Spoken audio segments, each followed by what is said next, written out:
उससे अधिक हो जाना भारत और दुनिया की अर्थव्यवस्था के बारे में क्या बताता है? क्या अर्थव्यवस्था भयंकर संकट की चपेट में है? कोई भी सहज बुद्धि से पता कर सकता है कि भारत की अर्थव्यवस्था अस्थिर है। शेयर बाजार में निवेश करना खतरे से खाली नहीं। दूसरा, सोना किसकी वजह से महंगा हो रहा है, यह हमारा बड़ा सवाल है। क्या वाकई आम मिडिल क्लास को फायदा हो रहा है? हम इन सवालों की पड़ताल इस वीडियो में कर रहे हैं। हमने कई जगहों से जानकारी जुटाई है और आपके लिए हिंदी में यह वीडियो बनाया है ताकि पता रहे कि सोना इतना महंगा हो रहा है यह किसका खेल है और इस खेल में आप हारेंगे या जीतेंगे। जुलाई 2024 में सोने का भाव एक महीने में 6,000 महंगा हो गया।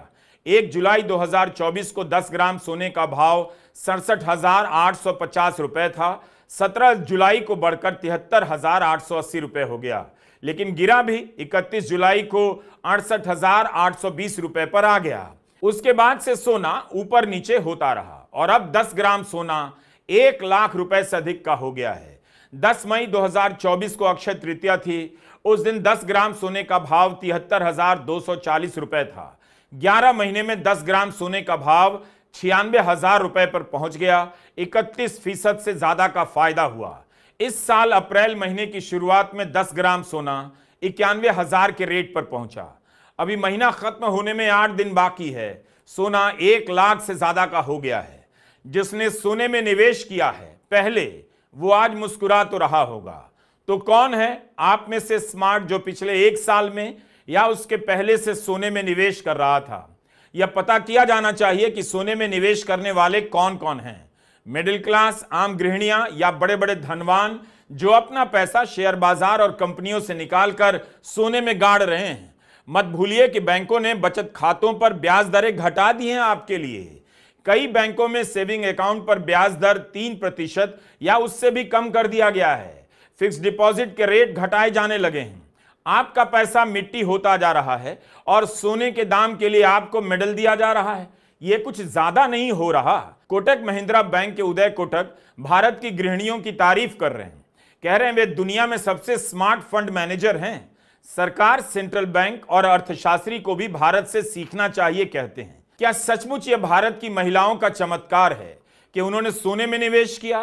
पहले भी तो भारतीय महिलाएं सोने में निवेश कर रही थीं, टुकड़े टुकड़े में सोना खरीद रही थीं।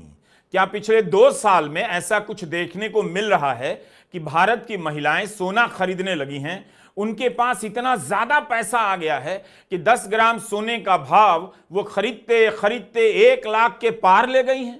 बकवास की भी एक सीमा होती है। सवाल शुरू होता है संदेह से। क्या वाकई यह समय है भारत की गृहिणियों की तारीफ का, या उन्हें आगे कर कोई सच्चाई छिपाने का प्रयास कर रहा है? कहीं ऐसा तो नहीं कि इसके पीछे उद्योगपति और निवेशक एक सच को छुपा रहे हैं कि वे सोने में पैसा लगा रहे हैं क्योंकि उन्हें दिख गया है कि मंदी आने वाली है, अर्थव्यवस्था में जान नहीं बची है, तो पैसा बैंक में मत रखो, शेयर बाजार में मत रखो, सोने में लगा दो। जैसा भी होगा, जितना भी होगा, अपने पास तो रहेगा। संकट की बात अगर वो कह देंगे तो फंस जाएंगे, इसलिए महिलाओं को श्रेय देकर निकल जा रहे हैं। तो फिर यह खबर क्या कहती है? सोना गिरवी रखकर लोग लोन क्यों ले रहे हैं? जब गिरवी रखने की खबर आती है तब तो कोई उदय कोटक भारत की गृहिणियों की हालत को लेकर चिंता नहीं जताते। 1 साल में गोल्ड लोन लेने में 76% की वृद्धि हुई है। यह रिजर्व बैंक का खुद का आंकड़ा है।